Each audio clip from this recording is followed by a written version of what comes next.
Hi, this is RS Joshi here, and you're watching History Shorts. Please don't forget to like and press the bell icon.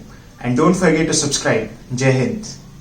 Before we start, I would like to wish everyone a very happy Independence Day. So today I will be speaking about an Indian aviator, a businessman and chairman of the Tata Group, Jahangir Ratanji Dadabhai Tata, or simply JRD Tata. JRD Tata was born as Jahangir on 29 July 1904 into a Parsi family to businessman Ratanji Dadabhai Tata and his French wife Suzanne Braire. His father was a first cousin of Jamshedji Tata. As JRD Tata was born to a French mother, he spent much of his time in France, as a result of which French was his first language. He attended the Janson D. Sailly School in Paris. JRD Tata then shifted his focus towards obtaining an engineering degree from Cambridge, but his father, Ratanji Dadabhai Tata, called him back to India. On coming back to India, JRD Tata found himself at the doorstep of a business career in a country he was far from familiar with. On his 21st birthday, JRD Tata wrote a letter to his father. One more year has fallen on my shoulders. I have been looking back and also deep inside myself with the merciless eye of conscience, and have been trying to find out whether during this last year I have gained an experience or wisdom. I haven't found out much yet. JRD Tata entered the Tatas as an unpaid probationer in December 1925. He was mentored in business by John Peterson. John had previously served in the Indian Civil Services. JRD Tata lost his father at the age of 22. He was the head of the board at that time. Then, in 1929, JRD Tata surrendered his French citizenship. He then set out to embrace a country that would become the central motive of his life.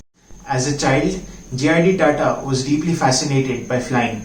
The big bodies that flew across the skies just caught his eyes. In 1929, Tata became one of the first Indians to be granted a commercial pilot's license. A year later, a proposal landed at the doorstep of the Tata headquarters. It was to start an airmail service that would connect Bombay, Ahmedabad and Karachi. Tata needed no prompting. Dorabji Tata, then chairman of the Tata Group, let the young man have his way. In 1932, Tata Aviation Service, the forerunner to Tata Airlines and Air India, took to the skies. This flight, the first in the history of Indian aviation, lifted off from Karachi with JRD Tata at the controls. He nourished his airline as a parent nourishes his child. Then in 1953, the Jawaharlal Nehru government nationalized Air India. JRD Tata fought this idea with all his heart. This saga certainly hurt JRD Tata, but he was not the one to grudge. Nehru insisted that JRD continue to head the national carrier. That is exactly what JRD Tata did up until 1977. JRD was hoisted to the top post in the Tata Group in 1938, taking over the chairmanship from Sir Noverji Saklatwala. He was the youngest member of the Tata Sons board. Over the next 50 odd years, under the chairmanship of Tata, the group expanded into chemicals, automobiles and information technology.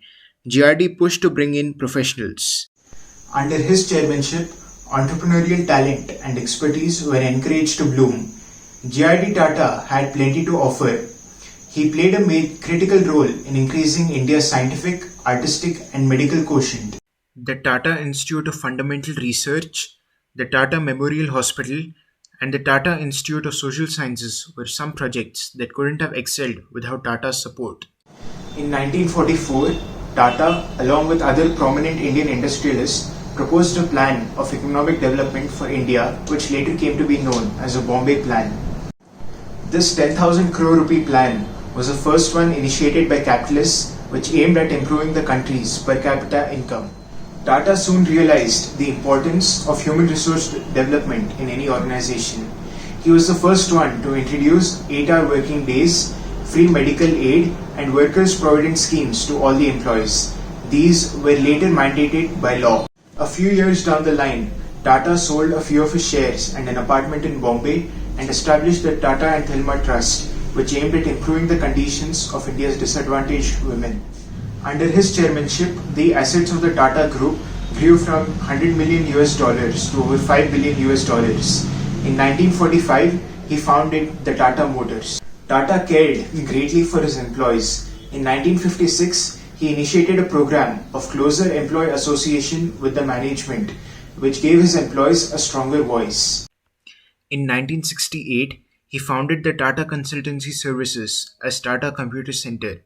In 1979, Tata Steel instituted a new practice, a worker being deemed to be at work from the moment he leaves home for work until he returns home from work. This made the company financially liable to the worker for any mishap on the way to and from work.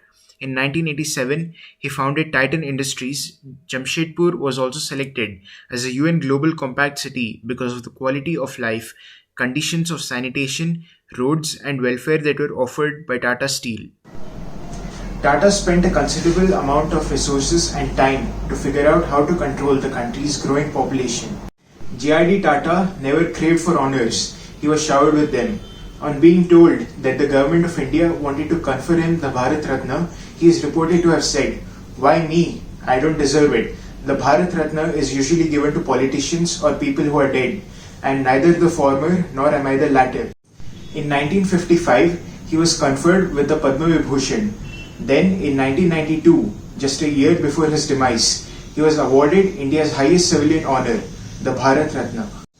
All good things come to an end. JRD Tata breathed his last in a hospital in Geneva on November 29, 1993, due to a fatal kidney infection. JRD Tata's demise truly brought an end to an era. A bit of India was gone forever. We'll bring forward another interesting episode from Indian history. Please keep watching and keep supporting. Jai Hind and thank you very much.